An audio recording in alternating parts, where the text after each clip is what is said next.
Good afternoon, everyone. Thank you for joining us. While people join the webinar, we're going to get started in just a moment. Feel free to let us know where you're watching from, if you have any comments or questions as we get started. Today we have Dr. Matthew Beyranevand presenting Partnering with Parents in Math to Support Student Learning. This is presented in partnership with Sadlier. So we're grateful to Sadlier for having Dr. Beyranevand on with us today.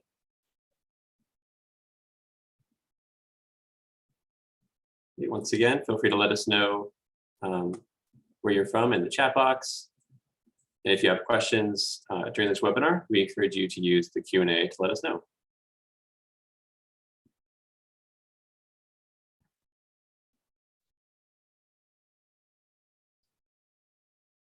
Okay, we can get started with a quick prayer. In the name of the Father, and of the Son, and of the Holy Spirit. Amen. Lord, thank you for this day. Thank you for this time to learn together. Please bless this time. Please bless our presenter and everyone who will be watching live and on demand. And please help us to fulfill our mission in education, to do your work each day. We pray in Jesus' name. Amen. In the Father, Son, Holy Spirit. Amen. This webinar is being recorded, so you'll be able to watch this afterwards. Feel free to share with your friends and colleagues if you find it helpful. Let us know your comments and questions in the chat box and the Q&A, and we'd love to hear from you. So thank you for being with us, and I'll pass it off to Dr. Beyranevand. Thanks so much for joining us. Jonathan, thank you so much. It's a pleasure to be here today on this webinar. I will tell you, Jonathan, I am a fan of your webinar. I have been kind of watching it for some time, and it is an honor and a privilege to be actually presenting on it here today in partnership with the NCEA as well as Sadlier Math Program. So our topic for today is exactly that, talking about our relationship, partnering with parents in mathematics as a way to support student learning. And let me begin by giving you a brief summary of who exactly I am. So my primary role is I work as a K-12 math coordinator, and I try to oversee, help, and support everything related to mathematics. And I like to be able to share my vision about what it means to be a strong math educator, focusing on conceptual understanding, authentic student engagement, and finding a way to get all stakeholders, including those parents, on board. I'm from Massachusetts, and I serve also as a visiting associate professor at 2 different universities. I've written a couple of books related to mathematics education, and this topic here today about partnering with parents. And finally, within the state of Massachusetts, I serve on the Governor's STEM Advisory Council. So again, thank you for being here today, watching it either live or on replay. We got a lot of great things that we're going to cover today as related to math education. So let's begin. First thing is, let's take a moment and understand exactly how parents feel about mathematics. You see, the thing of it is, unlike other subjects such as literacy or religious education, parents really understand it and want to play an active role. And then all of a sudden we get into the mathematics education, and sometimes parents feel intimidated, frustrated, worried, and confused. And those are the 4 themes that came out through my research that I did with Dr. Hilary Kreisberg to find out about parents' feelings and perceptions related to mathematics.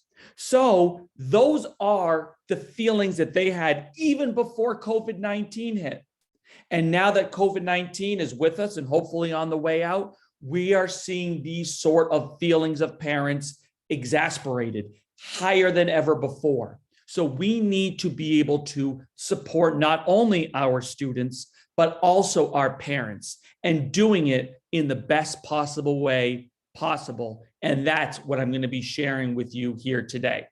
So let me help you understand the difference between what parents say and then what they actually mean with some of their comments. And these are actual comments that I'm sure you have heard parents say in your role, either as a teacher or administrator. The first thing they say is, I'm intimidated because I can't help my own kid do math. But what they're actually telling us is they are saying that they want to be able to help their children in the best way possible. Parents will say things like, I'm frustrated because I feel like my own intelligence is under attack because I can't do the math the way it's being taught in school today. What parents are really saying is they want to feel intelligent so that when they're in front of their child, helping him or her, they know exactly what to do. Another thing we hear parents say, I'm worried that my child will fail math class because of me, because I wasn't good in math. So now my child's not going to be good in math. When they say things like this, what they're actually telling us is they are saying that they want to feel confident that their children will succeed regardless of any struggles that they had when they studied mathematics. And finally, we hear parents say that they are confused because they didn't learn math this way, and the strategies and the tools that we're presenting them, they just don't know how to use them. What are they telling us? Of course, I want to be able to talk to my children, my child, about the math that they're learning. I want to know the way that we're teaching math and the reason why we teach math the way that we do today. How is it different than what it was 20, 30, 40 years ago? Well, math has not changed. Math is still math, but our focus shifting from so much of procedurals, be able to just do the problem, as opposed to the conceptual understanding, knowing why we do the things that we do. That's the biggest change in our philosophy of teaching mathematics. So throughout nearly 1,000 surveys with parents, parents identified for us their 4 core wants. What are the 4 things that they want from us as mathematics educators and as administrators? They want to feel helpful. They want to feel intelligent, confident, and familiar. And by familiar, meaning familiar with however math program we use or whatever process we're doing, they want to make sure that they understand it as well so that they can be confident when working with their own children. So my question for you, something for you to think about, or if you feel like it, to answer in the chat. What is something that you can do this year within your role, within your school or diocese or district, as to how you can support parents so that they can feel helpful, intelligent, confident, and familiar? If you have any ideas, I'd love to have you put it in the chat. That would be great. But I'm going to be sharing with you what my ideas and my research has been as to how we can support parents in these 4 particular ways. So let me get started with my first example here. There's 2 different ways in which we see communication with families. One way is what's referred to as an asset-based lens. And the second way is a deficit-based lens. Let's start with the negative one, the deficit-based lens. So the deficit-based lens is that you believe that parents are not a support measure. They are not necessarily there to help you. They more or less get in the way. And we know that within Catholic education, that parents need to play a big role in their child's education. So I encourage an asset-based lens where you believe that the parents are essential to the children's success, that they should be playing a strong role in their child's education, especially in math. And we believe that it is our job as the educators to give them the tools and resources to be able to have that asset-based lens so that they can be knowledgeable, supportive of their children's beliefs. So that is something that we need to examine as individuals and as schools, as what sort of a lens do we have in regards to our parental participation and involvement within mathematics education. So there are four core beliefs that we need to presume and assume that all parents have. And I will tell you that 99.9% of parents have all of these four. Sometimes it's a little more difficult to kind of reach down to make sure they really feel this way. But I will tell you that if we can accept these four core beliefs, these four things that we believe inherently that parents believe in, that will help us to get on the same page with them if we're not already on the same page with them. Number one, all families have dreams for their children and want the best for them. Of course, that is why they are sending them to the best Catholic school possible so that they can get the best education. Second, all families have the capacity to support their children's learning. Now, some parents have a bigger capacity than others, but all parents do have that capacity to be able to support their children. Three, families and school are equal partners. We have that equal relationship. We are working as a team together in the decision-making, in the instruction, and in the support of all subjects, but in particular, mathematics. And finally, the responsibility for cultivating and sustaining the relationships with the school and the home rests with us, the educators, especially the school leaders. It is our job to be the one to reach out, to support, to give the parents that information. And if we can have those four beliefs, those core beliefs related to parents, then it's a great first step. I would encourage you to share these four core beliefs with people within your school to be able to see if we all are really on the same page. And if not, let's have an honest, open conversation about it. Next, if you are examining your own beliefs, let me pose a few questions for you that you may want to consider asking yourself as well as your colleagues so that we can be all on the same page. First of all, what should parents' role be in math education?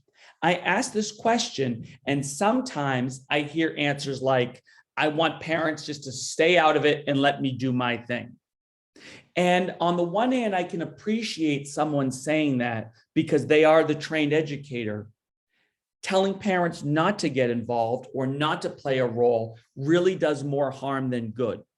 So what we need to do, in addition to teaching the kids, we have to teach the parents as to what role they should play. We also want to consider things like, how do we communicate with parents and how valuable it is for them? Sometimes we send too much communication by too many different people, and it can be overwhelming. Other times we don't send enough communication. We only communicate things after the fact, not before the fact. And finally, asking what can parents do this year to support their children, especially where some of us are still doing a hybrid or remote situation, or at times having to go remote based on the lingering effects of COVID-19. Those are a few things for you to think about. Now, let me tell you what you should be sharing, or you could be sharing, let me say. Here are the top 3 facts that we need to focus with our parents. Number 1, math instruction evolves just like everything else. You can look at almost any example in the world and see how something has evolved over time. The example I like to give has to do with phones, from a rotary phone to a landline phone to a mobile flip phone to now the smartphones. The technology keeps advancing at an exponential rate. Well, same thing with automobiles, same things with clothing, same things with energy resources. Constantly things are evolving. And the way we teach math and understand math evolves also. This has nothing to do with any sort of national standards or any particular curriculum. It's just that as we know more and learn more, things are evolving. That's number one. Number two, mathematics is not a gene. It's not as though we put a gene into a person and says, you're a math person or you're not a math person.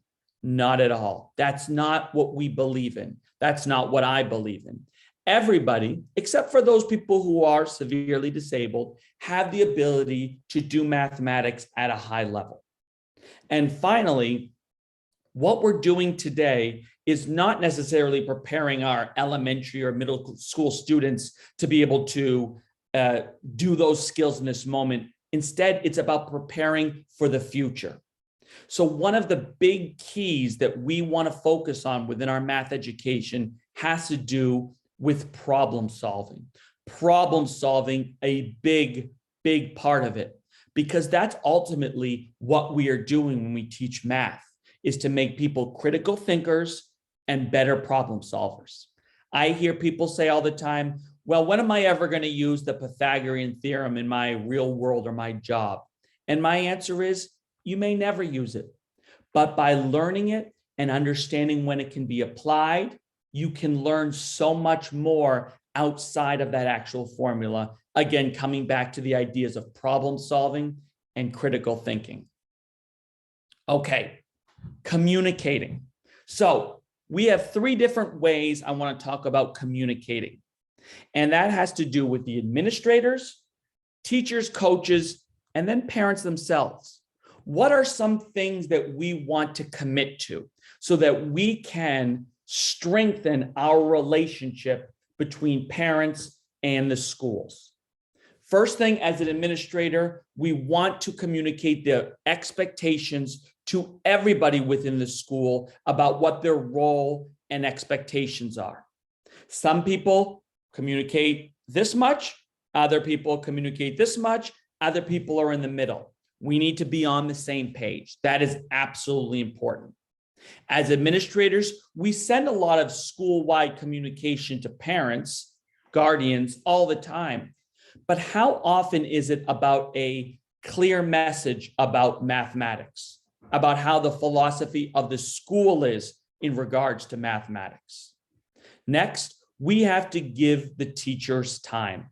Teachers and staff are overwhelmed at this point. No doubt about it. No doubt about it, now more than ever. So we have to give them the time and the resources to be able to engage parents. Oftentimes, I will encourage spending a faculty meeting or either an early release time to be able to reach out to all parents about how things are going, about how the learning needs to happen in regards to mathematics. And having some sort of an event, be it a family math night, a parent math night, something that the focus is on nothing else but mathematics. Those are my commitments I would like from administrators. From teachers or coaches of mathematics, the first is the idea of promoting growth mindset. And I'm going to be speaking in a few minutes a little bit more about growth mindset. You might have heard of this idea. It started off with Dr. Carol Dweck and has followed up with Dr. Joe Bowler. And it is something that I very much believe in, and we need to make sure teachers are supporting as well. Second, sending home at the beginning of the year some sort of a letter about what the expectations are related to math for the year, and maybe even including a survey of some sort to find out what are parents' own perceptions of mathematics about the way we learn it. And then also, anytime you start a new chapter or a new unit, give an overview of it so parents know what we're studying and what exactly they can be doing to be supporting their children. And finally, parents also have to make a particular commitment to us. First of all, if we're going to communicate, we have to ask them to be able to read it. That seems silly, but the percentage of parents who don't read the communication is a little bit higher than I would like. In many school districts, it's or diocese, it's close to 20%. Second, if you're unsure of something, it's the parent's responsibility to reach out for clarification if they're unsure of something. Also, if their children are struggling, to find a way to be able to support them, in particular in regards to the home. And finally, we want to support the teaching methods that we're doing, not necessarily saying, don't do it the way your teacher's showing you, do it the way I learned it. Because sometimes when we do it that way, we're not actually helping, we're hindering the process. And finally, speak positively about math. The worst thing you could ever say to your kid is that I hate math or I'm not good at math. Because if I'm a child and I hear my parents say this or feel this way, it's definitely going to impact the way that I think about myself as well as the subject of mathematics. Whew, that was a lot to unpack there. So, what are some things that I would like you to think about as a school, as a diocese, or just as an individual teacher? What makes written communication effective? When is it effective and when is it not effective? How is it, if at all, do you know your parents have received your communication and read it? Is there any way for you to do that? How do you know they actually understood the communication? Although I believe it is the parent's role to follow up, it would be nice to know if they actually understood it. And is the communication accessible for all parents? And we're going to look at an example in a moment about something that I would consider to be accessible for all families as well as not accessible. And how often do you communicate? On the one hand, we don't want to be bombarding parents on a nightly basis with emails, communication. But on the other hand, is it only once a month? Is it once a week as a general? Something to think about. So, what I would like to ask you to do is look at these two different forms of communication. You might think at first glance that they are identical. They are not identical. I'm going to pause for 1 minute to give you a chance to read this over and then either think to yourself or please type in the chat what's something you notice as a difference between the two or something that you wonder about when looking at these two.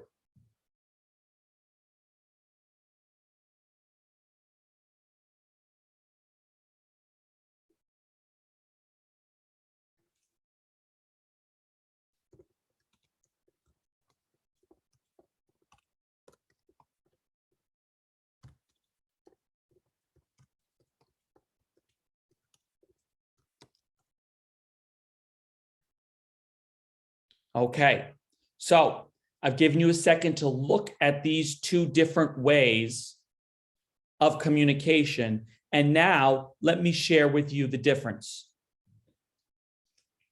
The one on the left is written in a very high level manner in which it requires an 11th grade reading education to be able to understand, based upon the vocabulary and the wording that was chosen within that.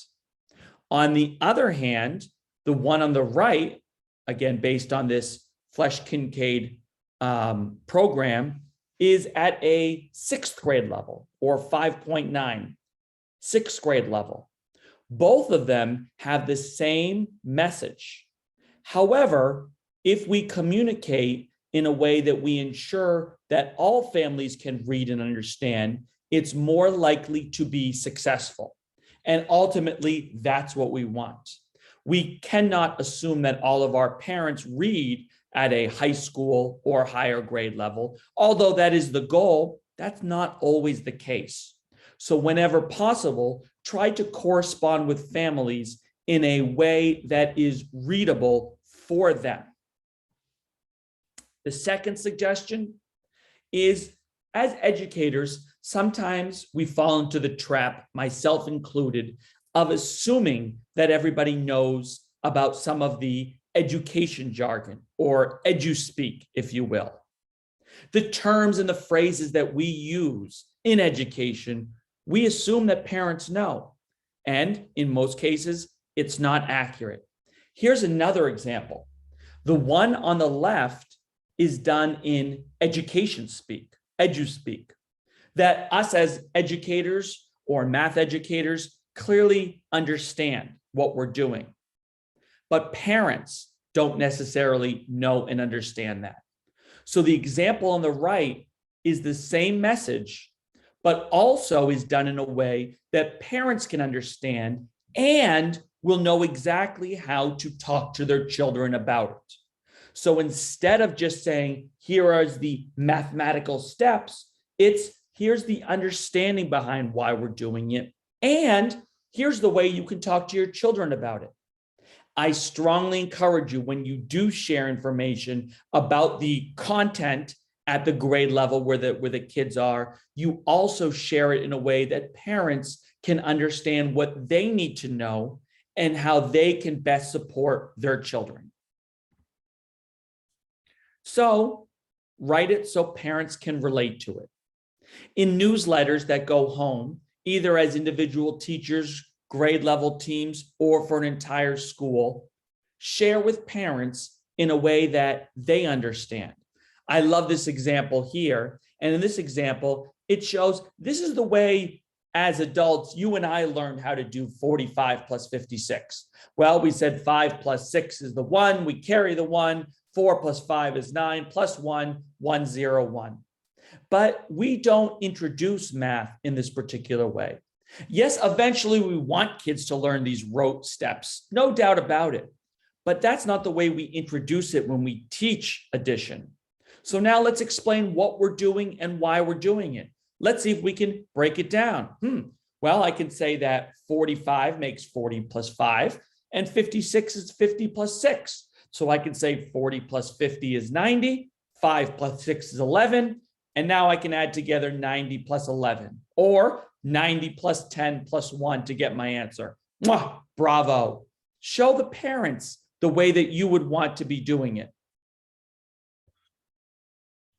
So when we communicate with parents, we come back to those 4 core wants.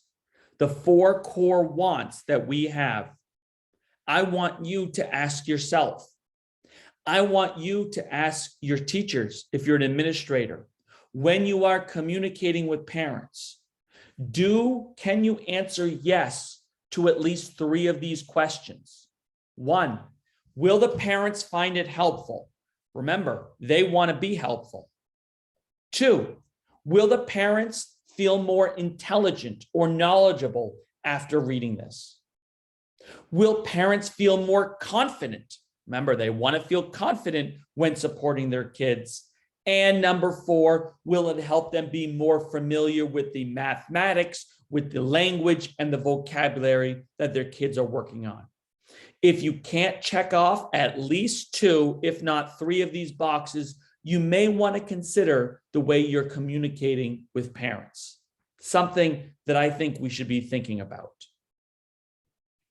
And as we come back to this particular idea of strength-based versus deficit-based or asset-based, let me show you 2 examples. The way we see many teachers communicating with their families is what we see on the right, which is deficit-based. This is generally how we communicate. Your child is struggling to remember their multiplication facts. And by not knowing their multiplication facts, it's impacting their ability to do multiplication of double-digit numbers. Spend some time and review those basic facts. That's how 80 to 90% of correspondence occurs. And I'm going to promote and I'm going to argue that we should be focusing on strength-based language. So instead of it being a negative, John, Mary is not learning this and they need to, what about this? Your child is doing a great job in multiplication using basic fact fluency. He or she knows their zeros, their ones, their twos, their fives, and their tens. However, we played a game in class today, and they were struggling with the 6, 7, 8s, and 9s. When you play the game or work with your children tonight, can you focus on those particular values to build their fact fluency? Big difference here. First of all, we're being very specific as to where the strengths are and where the support needs to be. Instead of this blanket statement of double-digit multiplication, focusing particularly where the strengths and weaknesses are, and being specific about how you can do it. One of the things I very much promote is the idea of playing games. Families and games are a big part of many cultures. Well, are there ways that we can incorporate math games into that family time? The answer is yes. Some of the games that I think are great: Albert's Insomnia, Prime Climb, Tiny Polka Dot. Those are 3 games that you may not have heard of, but they are amazing, fun games that kids enjoy and also helps build their mathematical skills. But my favorite game of all time might be one that you remember as a kid, and that is Mastermind. There's no numbers in that game, but it is the best problem-solving game I have ever played. If you haven't, I encourage you to take a look at it. So, when we are communicating with our families, the things that we want to communicate with them has to do with these core mathematical habits. We want them to be persevering. We don't want our students to give up. We want to encourage them to make sense of the type of problem or task that they're dealing with. We want to attend to precision. That is the computation that we talked about. Using tools strategically, calculators, resources, protractors, computers, whatever the case might be. This one is my favorite: constructing a mathematical argument and being able to critique others. So that's being able to understand what others have said about their mathematical idea, understand it, and then possibly critiquing about if it works or doesn't work and why. And finally, we want our kids to be identifying themselves as mathematical thinkers. That is so important.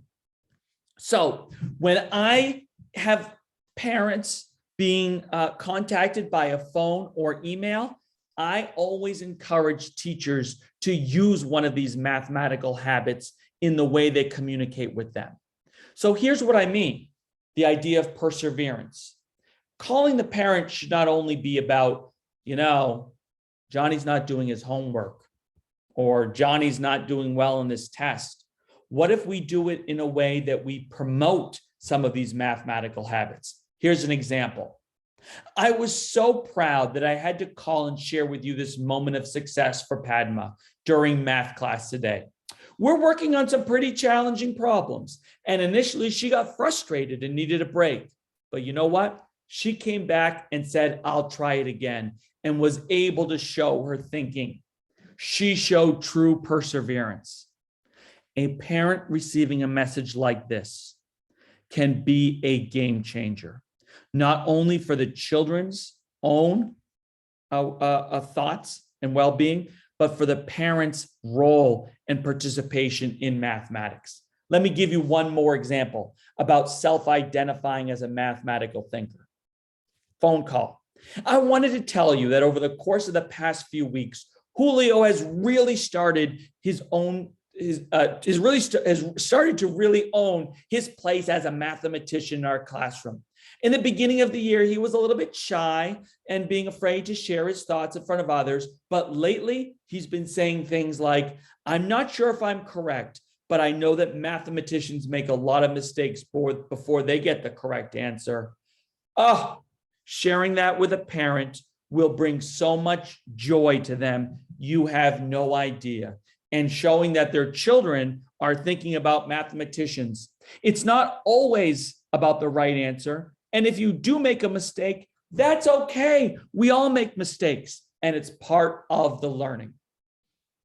And then, as I said in the beginning, I very much believe that we as educators, but just as important as parents, we promote the ideas of growth mindset.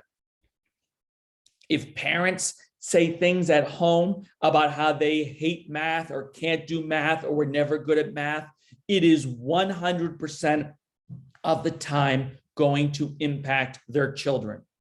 So I want to share with you 3 things that I could encourage you to do in your classroom immediately as a way to promote growth mindset.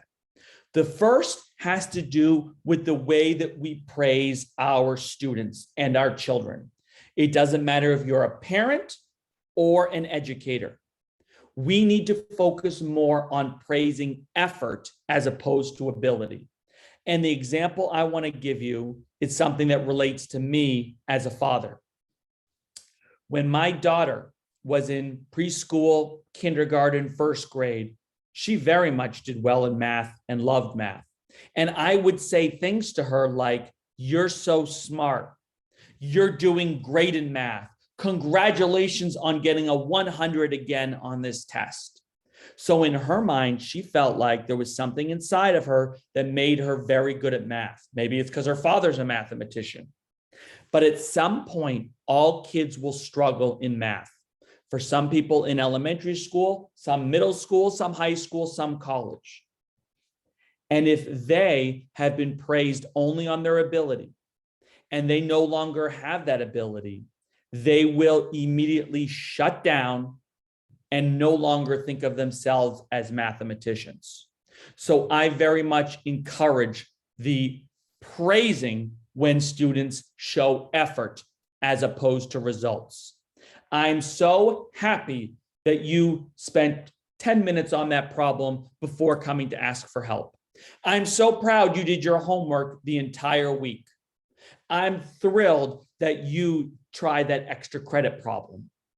That is something that will promote growth mindset. The next thing is the idea that Dr. Carol Dweck brought up, the power of yet. It's okay for you to say that you can't do something because all of us have gone through that. But instead of saying things like, "I can't do this problem, I can't find the square root of 13, I can't," whatever the case might be, I would encourage you to ask of your students, your children, to say that you can't yet do it. I can't yet multiply 2-digit by 2-digit numbers. I can't yet add fractions. Because at some point, all of us didn't know how to talk or walk or ride a bike or dribble a basketball. But when we showed growth mindset and perseverance, we did eventually learn how to do it. So the power of this word yet, having our students say that they can't yet do it, knowing that they will be able to in time be able to do it, has a significant impact on their ability to do it in the future and on their growth mindset. And finally, my favorite suggestion as a classroom activity is examining the way we go over our warm-up problems or our questions in class. So often what we do is we spend time and going over the correct answer and the correct way of doing it. And I argue that by doing this, we are not fully engaging all the students in our class because most of the kids got it correct. So when you're going over the correct answer and the correct process, they already knew it. And then you have students who got it incorrect, and they're probably feeling down upon themselves that they didn't get it correct and they're not paying attention. So what I like to do, my favorite no, instead of going over the correct answer and the correct process, what if we go over the wrong answer? So when I go through and I see all my students' answers, I'm going to pick one that had a mistake in it. And I do this not to make anybody feel bad. No, quite the contrary. I bring this up as a way to say, you're not the only one who got it wrong. Sometimes there's only one kid that got it wrong, but that's okay. Most of the time, many kids got it incorrect. So we're going to share it with you so you're not alone. And it's okay to make mistakes. And the thing that I want to do with you today is take a look at the way this was done incorrectly and see if you can spot the mistake. Now, all of a sudden, everybody's paying attention to see if they can find the error, the mistake that was made. And even though a mistake was made, 99% of the time, there was some good math that occurred there. And then when we go through and we correct the mistake, it helps us be able to say, yep, a mistake was made, but now we went through it and now we understand it. This is something that you can incorporate into your class immediately. It does not take any extra time, and I can promise you it's going to have a positive impact on not only the students, but the whole culture of your classroom. So, what are my tips or takeaways? What are the things that I'm going to recommend to you? These are the things that very much can be incorporated immediately. Let's go through and talk about these together. The first is making sure we view parents as partners. Parents are no more than or no less important than us as the educators. We want to be on an even playing field with them and say that they have an important role to play. And it's our job to be able to support that role. Second, communicate often. Don't over communicate, but communicate in a way that they feel like they're part of the solution. Use parent speak as opposed to that education speak, using words and terms and things that they understand, and also how they can do things at home to support their children. 4, use strength-based language, asset-based language, talking about things in a positive way, even if something is not so positive. That has an impact in the way that the parents feel about us as the educators. As an administrator, try to focus on school-wide consensus. Let's all be on the same page. Because what happens sometimes is each year, kindergarten through 8th grade, teachers are doing things a different way. The way they're communicating, what apps or what programs they're using, and it's a little bit inconsistent. What if we had a school-wide consensus that we're all going to put out a monthly math newsletter? What if we had school-wide consensus that we're going to at least once a week email a family and talk about something that they're doing well? Building that school-wide consensus is important. Next, using formative assessments with parents. Just like we assess and survey our students, incorporating parents as well. Find out how they feel about math. Find out what sort of and how much communication they want to have. Maybe this particular group of students that we have this year, they want to have less communication. Probably not, but you never know. Find out what their needs and wants are. Try to host not a general event, but a math-specific event. 2 possible things. Either a math night, as like a family math night where kids can come in and do math with their families, or just a parent night, either online or in person, to let them know about the things that they can and should be doing. Maybe even using some of these ideas I'm sharing here today with the parents. Please do so, absolutely. One of the great things about Sadler's School and my work with them is that we're sharing with you everything that you can do with them. You can have and use for free, no questions asked. And finally, find a way to embed mathematics within events that are not specific to math.